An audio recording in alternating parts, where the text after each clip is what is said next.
Welcome to our channel English solution 48। English solution 48 में स्वागत है और हम लोग जो है एसपी बख्शी के प्रीवियस पेपर के एग्जांपल्स को कर रहे हैं।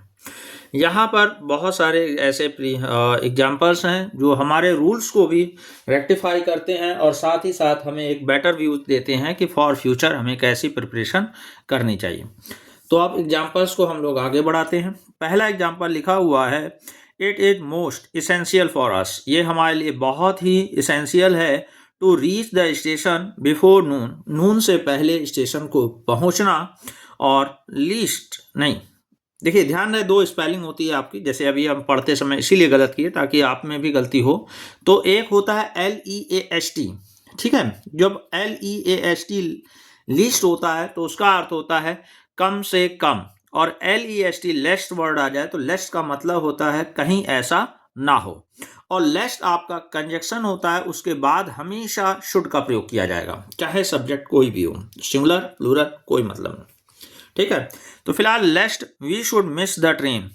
तो इसके आंसर की अगर हम बात करें तो पहले वर्ड पे जो लिखा हुआ है मोस्ट इसेंशियल, तो वहां पर इंप्रूवमेंट हो जाएगा आपका वेरी, क्योंकि जब तक कंपैरिजन शो ना किया जाए, ध्यान रहे, जब तक कंपैरिजन ना शो किया जाए तो हम लोग इस तरह का कोई एक्सप्रेशन नहीं करते हैं, सुपरलेटिव का प्रयोग नहीं करते, ना ही कंपैरेटिव का।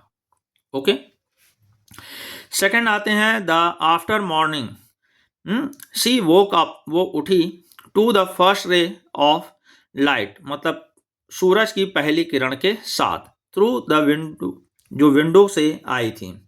तो इम्प्रूवमेंट फिर हम बात करेंगे, तो यहाँ पर जो अगली सुबह की बात की जा रहा है, तो अगली सुबह के लिए अंग्रेजी जो वर्ड है आपका नेक्स्ट मॉर्निंग है, ना कि ये आफ्टर मॉर्निंग करके अलग से एक्सप्रेशन दिया गया है।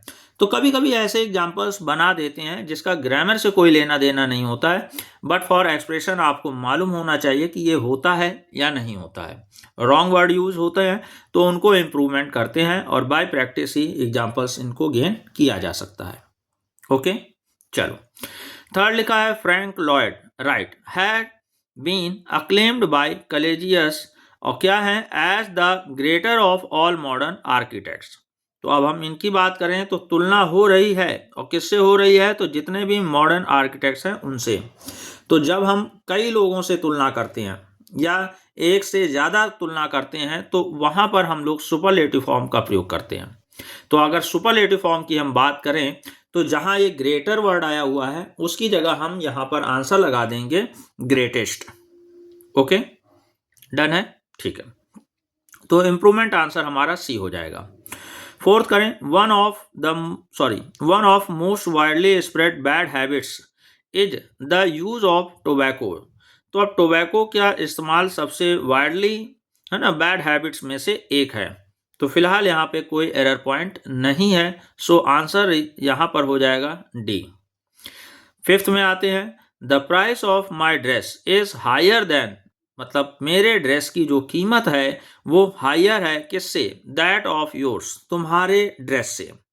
तो जैसे अभी पिछली क्लास में आपको बताया था कि जब कंपैरिजन करते हैं तो दैट ऑफ अगर दिया है तो ठीक है, नहीं दिया है तो तुलनात्मक रूप से दैट ऑफ, और अगर प्लूरल है तो वहीं हम दोज ऑफ का प्रयोग करते हैं। तो चूंकि ऑलरेडी यहाँ पे पॉइंट दिया हुआ है दैट ऑफ, तो किसी भी प्रकार की अदर इंप्रूवमेंट की रिक्वायरमेंट नहीं है, तो आंसर इसका भी हो जाएगा फिफ्थ। सिक्स्थ में आते हैं, लिखा है this box is heavy than the other, यह बॉक्स जो है वो दूसरी बॉक्स से क्या है, हैवी है। तो कंपैरेटिव देन वर्ड का इस्तेमाल हुआ है और इस देन से पहले हम लोग कंपैरिजन फॉर्म यानी कि इसका प्रयोग करेंगे हैवियर, ठीक है। तो जब ये हैवियर होगा तो स्पेलिंग हो जाएगी HEAV और Y हट करके हमारा IER। तो इस तरह से हमारे प्रीवियस पेपर का ये है। और आगे हम पढ़ते हैं एसपी बख्शी के। तो 6 नंबर पे क्लोजली दिख रहा है आपको, चलो।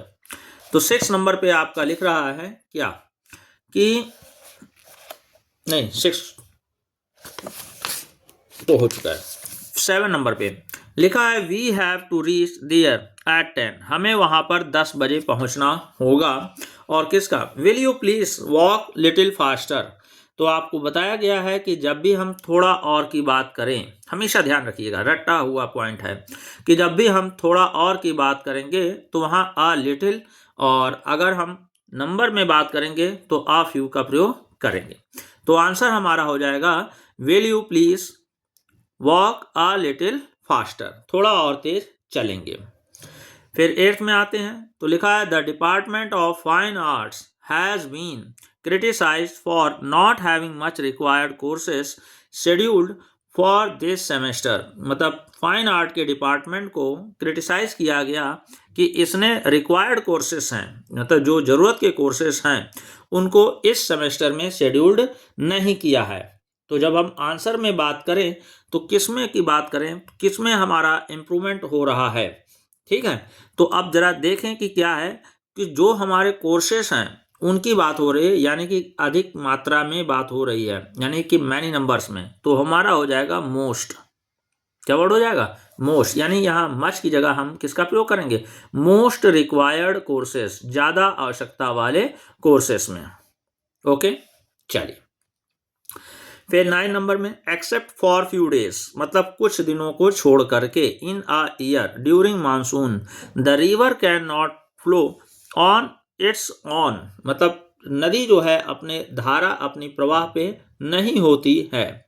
तो यहाँ पर भी हम बात करें तो किस में आएगा? तो कुछ ही दिन, यानी नकारात्मक सेंस की बात ना करके पॉजिटिव सेंस में बात कह रहा है। तो ये जो आपका फ्यू है उसकी जगह हमारा आंसर हो जाएगा आ फ्यू, ठीक है। यानी except for a few days, यानी कुछ दिन, इन अ ईयर, साल भर में, मानसून के समय। तो जब मानसून का समय आएगा तो जाहिर सी बात है कि वो अपने क्या है, फ्लो से बाहर नहीं हो पाएगी, यानी ज़्यादातर फ्लो पे बाहर रहेगी। ओके, 10th नंबर पे आते हैं। द ऑक्शन, नीलामी conducted by the bank will be price based using multiple price method. अब यहाँ पे भी हम थोड़े इम्प्रूवमेंट में, जरा एग्जाम्पल बहुत अच्छा है कि समझने की कोशिश करें कि है क्या। तो अब जो सेंटेंस में वर्ड आया है नाउन, तो यहाँ जब वर्ड है या तो प्राइस बेस्ड को सही करें तो प्राइस्ड बेस हो जाएगा, और या तो सी में हम बात करें तो प्राइस्ड मेथड की जगह हमारा प्राइस मेथड। तो दोनों ही अगर हम इम्प्रूवमेंट की बात करें तो सही वे ऑफ एक्सप्रेशन क्या है कि यहाँ पर जो है क्या हो जाएगा, प्राइस, यानी ये ईडी का फॉर्म का प्रयोग नहीं किया जाएगा, बिल्कुल, है ना। तो मल्टीपल प्राइस मेथड, विभिन्न प्रकार के प्राइस के मेथड को यूज करते हुए, है ना, बैंक को जो है प्राइस बेस्ड का प्रयोग करती है ऑक्शन के समय। ओके, तो ये अलग से ईडी करके एग्जाम्पल बना देना, या जैसे अभी पीछे बताया था कि आफ्टर का प्रयोग कर दिया गया नेक्स्ट मॉर्निंग, तो ये आफ्टर मॉर्निंग नहीं होता है, नेक्स्ट मॉर्निंग होता है। तो ये भी आपने बाय प्रैक्टिस गेन कर सकते हैं, ठीक है। और ये देखिए आपके सामने लिखा हुआ है सीडीएस में आया हुआ, यानी कि आपको मालूम होना चाहिए कि प्रीवियस पेपर की ये इंपॉर्टेंस होती है, जिसमें आप पहले से प्रिपेयर रहते हैं कि these are the examples and we must be very for it, सावधान रहना चाहिए। 11 में आते हैं, लिखा है the modern man is busy, है ना, किसमें? एक्वायरिंग, हासिल करने में, more wealth and designing ways, और डिजाइनिंग करता है वेज, तरीकों को, टू इन्वेस्ट इट, अपने इन्वेस्ट करने में, इन मोर सेंस प्लेजर। तो आप थोड़ा सा ध्यान दीजिए, तो आपको मालूम होना चाहिए कि सेंस प्लेजर्स करके वर्ड नहीं होता, इसका हम नाउन फॉर्म प्रयोग करेंगे प्लेजर, और प्लेजर से शब्द जो पहले वर्ड आया है वो अपने एडजेक्टिव फॉर्म में होना चाहिए, क्योंकि ये मोर भी बता रहा है कंपैरेटिवली एक्सप्रेशन है। तो अब इसका हम सेंस का दो होता है, एक होता है सेंसुअस और एक होता है सेंसिबल, ठीक है।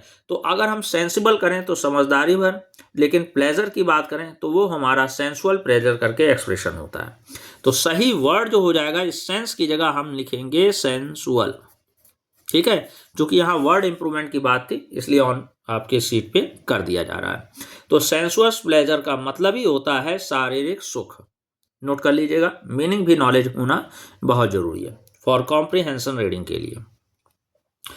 12th नंबर पे आते हैं, लिखा है mostly of the newly recruited officers have no experience, ज़्यादातर के पास एक्सपीरियंस नहीं होता है इन द बैंकिंग सेक्टर में। तो अगर ध्यान दिया जाए तो हमारा मोस्ट वर्ड होगा most of the newly recruited, ना कि मोस्टली। मोस्टली एडवर्ब होता है और इसकी यहाँ पे कोई रिक्वायरमेंट नहीं है कि इस तरीके से कार्य किए जाते हैं। ठीक है, तो mostly these types of the actions are done here. ठीक, तो वो एडवर्ब फॉर्म का एक्सप्रेशन है। यहाँ पर हमें मोस्ट वर्ड चाहिए, ज़्यादातर, यानी for the number of people की बात हो रहा है। तो जो आपका आंसर होगा वो मोस्टली की जगह आपका क्या हो जाएगा, मोस्ट। डन है। चलिए 13 पे आते हैं, लिखा है हेयर्स आर रादर, है ना, नॉइज एनिमल्स। तो बोलने में ये लग रहा है कि ये नॉइज एनिमल्स नहीं चाहिए, क्योंकि एनिमल आपका नाउन है। नाउन से पहले अगर उसको डिफाइन कर रहा है तो वो अपने किस फॉर्म में होना चाहिए, एडजेक्टिव। तो who love to hear themselves talking, जो अपने आप को बात करना सुनना पसंद करते हैं। तो नॉइजी एनिमल्स होता है, तो नॉइजी की जो स्पेलिंग हो जाएगी ये ई ड्रॉप करेंगे और यहाँ पर हम वाई का प्रयोग कर देंगे, यानी NOISY। तो आपका आंसर क्लियर होगा। अब इम्प्रूवमेंट में बात करें तो कभी कभी ये ऐसे करते हैं कि ये एक्सप्रेशन यहाँ लिख देते हैं, वो आगे पीछे लिख देते हैं। तो हमें जिस जगह गलत है, ये नहीं कि हमारा ए है ये बी है तो ये बी कहो, ये एक्सप्रेशन जो है वो आपका डी नंबर पे लिख दें। तो एग्जाम्पल में आपने सही से जगह लगाना है। ऐसे एग्जाम्पल्स भी आएंगे तो आपको अच्छे से कराया जाएगा। तो bye practice you can improve it. चलिए 14 में आते हैं, लिखा है the prime minister has great power, उसके पास ज़्यादा शक्ति होती है, ऑफ इम्प्लीमेंटिंग सम यूजफुल, क्या यूजफुल करना होता है, स्कीम्स को। बट मिनिस्टर्स, लेकिन मिनिस्टर्स हैव ग्रेट इवन, लेकिन मिनिस्टर्स के पास इवन मतलब यहाँ तक कि ग्रेटेस्ट एबिलिटी होती है टू फॉइल देम। ध्यान रहे इस फॉइल का जो मीनिंग होता है असफल करना। ठीक है, एक वर्ड और होता है ABORT, एबॉर्ट करना, इसका भी मतलब होता है असफल कर देना। तो फिलहाल तुलना हो रही है मिनिस्टर के, प्राइम मिनिस्टर के पावर की, मिनिस्टर्स के पावर की। तो इन दो में कंपैरिजन हो रहा है, तो कंपैरेटिव फॉर्म आ जाएगा इवन ग्रेटर। क्या वर्ड हो जाएगा, इवन ग्रेटर एबिलिटी, उनके पास अपेक्षाकृत ज्यादा योग्यता होती है उसको असफल करने की। और वैसे भी सही बात कही गई कि बड़े लोग अच्छी चीज को लागू करते हैं, लेकिन छोटे लोग उनको सही से इम्प्लीमेंट ना करके उसको डिस्टर्ब कर देते हैं और वो चीज एक्सेस नहीं हो पाती है। ओके, ऐसा नहीं होना चाहिए। फिलहाल 15 में आते हैं, लिखा है लेनोवो हैज लॉन्च, क्या है तो थिंक पैड, है ना, आपका 11 फोल्ड, और फिर the words fast foldable laptop which is claimed, जो दावा किया करता है टू बी मोर ड्यूरेबल, है ना, कि ये ज़्यादा ही ड्यूरेबल होगा एट इट्स अदर डिवाइसेस, जितना कि इसके दूसरे डिवाइसेस हैं। तो अब तुलना सेंस पे ध्यान दें, तो यहाँ कहना क्या चाहिए तो वो ध्यान दें। तो एज वर्ड आ चुका है और दूसरे डिवाइस की बात कर रहा है, तो जब या तो हम देन लगा दें कि more durable than its other devices, और या फिर इसको हम और अच्छे से एक्सप्रेस कर सकते हैं कि इस मोर को ना यूज करके यहाँ क्या लगा दें, टू बी एज ड्यूरेबल, वो उतना ही ड्यूरेबल होगा जितना कि दूसरे डिवाइसेस हैं। ठीक है, चूंकि कंपैरेटिव फॉर्म है तो मोर देन अदर डिवाइसेस ज़्यादा एक्सेप्टेबल होना चाहिए, है ना कि हमारा एज ड्यूरेबल देर जितना कि। फिर से वापस पढ़ लेते हैं ताकि कोई एक्सप्रेशन की प्रॉब्लम ना है। कि लेनोवा जो है लॉन्च कर रहा है थिंकपैड आपका 11 का फोल्ड का, जो कि आपका फर्स्ट फोल्डेबल लैपटॉप है, जो दावा करता है कि वो ड्यूरेबल होगा जितने कि दूसरे डिवाइसेस हैं। तो अगर ड्यूरेबल है उतने ही जितने दूसरे डिवाइसेस हैं तो एज लगाइए, और कंपैरिजन अगर करना चाहते हैं तो मोर durable that it's other devices, यानी किसी दूसरे डिवाइसेस के, है ना, ज़्यादा तुलना। तो ये दोनों ही आपके एक्सप्रेसेबल लैंग्वेज है, ग्रामेटिकली दोनों सही है, इसमें सोचने की बात नहीं कि इसमें आंसर ये लिखा था आपने ये बताया था, क्योंकि वे ऑफ एक्सप्रेशन आपका better way of grammatical view होता है। ठीक है, चलिए फिर आपका 16 में आते हैं। इलॉन मस्क ए डिटरमाइंड, उन्होंने तय कर लिया है क्या, टू बी सक्सेस, कि वो सफल होना चाहते हैं, कहाँ, in what ever field he chooses, किसी भी क्षेत्र में जो वो चूज करते हैं। तो फिलहाल ध्यान होना चाहिए कि जब भी हमें यहाँ पे बी वर्ड आए तो बी फॉर द इज होता है, और इज के बाद नाउन ना हो करके सक्सेसफुल, है ना, सफल, क्योंकि सफलता अर्थ नहीं ले रहा है, जबकि हिंदी भाषा में अर्थ निकालने पे वो सफल होना चाहते हैं, और सफल की इंग्लिश होती है सक्सेसफुल, और सक्सेस मतलब होता है सफलता। ठीक है। तो ये भी कभी कभी हिंदी व्यर्थ से भी आपने निकालना होता है कि एडजेक्टिव रिक्वायरमेंट है या एडवर्ब और या आपका नाउन। तो जब एडजेक्टिव रिक्वायरमेंट है तो सक्सेसफुल लिखेंगे, जब नाउन रिक्वायरमेंट होगा किसी मतलब किसी नॉर्मल एक्सप्रेशन के लिए तब हमने नाउन फॉर्म का प्रयोग करेंगे। तो फिलहाल यहाँ पे किसका यूज करना है, सक्सेसफुल यानी एडजेक्टिव फॉर्म का। और बी के बाद एडजेक्टिव फॉर्म, ये बड़ा इंपॉर्टेंट एक्सप्रेशन है जो बैंकिंग सेक्टर में या दूसरे उसमें आते रहते हैं। इसके बेस्ट एग्जांपल्स एक लाइन से एक सीरीज में आपको करवा दिया जाएगा। फिर 17 में आते हैं, लिखा है वी हैड एक्सटेंसिवली डिस्कशन। फिर वही गलती कि जब ये नाउन है, इस नाउन से पहले जो रिलेटेड वर्ड है वो अपने एडजेक्टिव फॉर्म में होना चाहिए। तो अब एडजेक्टिव फॉर्म में बात करेंगे तो आपका जो एक्सप्रेशन हो जाएगा, तो वी हैड एक्सटेंसिव मतलब विस्तार से डिस्कशन किया विद पार्टिसिपेंट्स के साथ एंड ऑब्टेन किया उनके फीडबैक को जो रिगार्डिंग था हमारे न्यू सर्विसेज को लेकर। ओके, तो आंसर हमारा किसमें, फर्स्ट पार्ट में हो जाएगा, तो ए हमारा है। और इसका इंप्रूवमेंट क्या हो जाएगा कि एक्सटेंसिवली की जगह हमारा एक्सटेंसिव डिस्कशन होगा, नाउन से पहले आपका एडजेक्टिव वर्ड आएगा। ओके, अब जरा हम आगे की बात करें, क्योंकि ये एग्जांपल्स बहुत अच्छे हैं जो अभी कराया जाएगा। तो उसमें क्या है, there is an error in 3 parts, 3 part में गलती है एंड ओनली 1 पार्ट जो है वो करेक्ट है। यानी ऐसे एक्सप्रेशंस अलग होते हैं ग्रामेटिकली पॉइंट ऑफ व्यू से, जिनको एक कंबाइंड आपके मतलब वीडियो में बताया जाएगा। तो आज के लिए इतना ही, थैंक यू वेरी मच। आप अपने आप को रिवाइज करिए एक बार और देख करके, तो अच्छे से आपको ये चीज़ क्लियर हो जाएगी।